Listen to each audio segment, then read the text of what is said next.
Madam বলছে আর কতক্ষণ দাঁড়ায় থাকা যায়, ভ্যানিটি ব্যাগ বাইর করে সাথে সাথে দিয়ে বলছে খোলো, চাবি দিয়ে মোচড় দেওয়ার সাথে সাথে দরজা ঠাস করে খুলে গেল। দেখে কি ম্যাডামের হুবহু বিছানা কোলবালি সব একসাথে পড়ে আছে, যেভাবে রেখে আসছে সেভাবে পড়ে আসছে। এই হলো আমার ইসলাম। আপনি কি বুঝতে পারছেন? এটাই হলো আমার কি ইসলাম। এই সত্যটাকে তারা মানে না, এগুলো পড়ে না তারা, এগুলো তারা কি পড়ে না। এরা পড়ে আরেকটা, যেটা এই পৃথিবীতে এক ভিন্ন শব্দে লড়াই লড়াই লড়াই চাই, লড়াই করে বাঁচতে চাই। এটা ইসলামের স্লোগান না। কথা বুঝতে পারছেন? আমি বোধহয় আপনাদেরকে অনেক কষ্ট দিলাম। হুজুর এখানে আসছেন, কুল ইন কুনতুম তুহিব্বুনাল্লাহা ফাত্তাবিউনি ইউহিব্বুকুমুল্লাহ। নবীকে ভালোবাসেন। আমি আরেকটা মাহফিলেও বলেছি যে নবী করিম সাল্লাল্লাহু আলাইহি ওয়াসাল্লাম যখন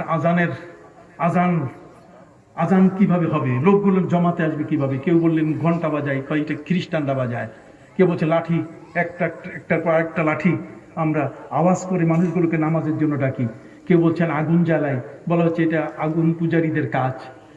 সেদিন সব পোস্টপন্ড হয়ে গেল। নতুন করে আগামীকালের সিদ্ধান্ত। রাতের বেলায় হযরত আব্দুল্লাহ ইবনে যায়েদ ইবনে আব্দুস সাল্লাম ইবনে আব্দুর রাব্বি তিনি স্বপ্ন যুগে দেখলেন যে একজন বাঁশুরিওয়ালা বাঁশুরি নিয়ে আসছে, কতক্ষণ না, আর সে বাঁশি বাজাচ্ছে। তখন সাহাবী হযরত আব্দুল্লাহ ইবনে যায়েদ ইবনে আব্দুর রাব্বি তিনি বলেন, ভাই বাঁশিটা বিক্রি করবে? কই কি করবে বাঁশি দিয়ে? আমরা মুসল্লিদেরকে নামাজের জন্য মসজিদে ডাকবো। উনি বলেন যে না, বাঁশি দেওয়া যাবে না মসজিদের কাজে, বরং আমি কতগুলো শব্দ শিখাই দেই। তখন তিনি আজানের 15টা কালেমা, 15টা বাক্য শিখাই দিলেন। উনি ওইটা দেখে নবী করিম সাল্লাল্লাহু আলাইহি ওয়াসাল্লামের কাছে এসে বললেন, হুজুর আমি স্বপ্নে তো এইটা দেখলাম। নবীজি বলছেন, রুইয়াকা হাক্কুন, তোমার স্বপ্ন সত্য। আমি যখন মেরাজে গেছিলাম, রফরফে যখন পার হচ্ছি সিদরাতুল মুনতাহার পরে, তখন এই 15টা বাক্য আমার কানে এসেছিল। তোমার স্বপ্ন সত্য।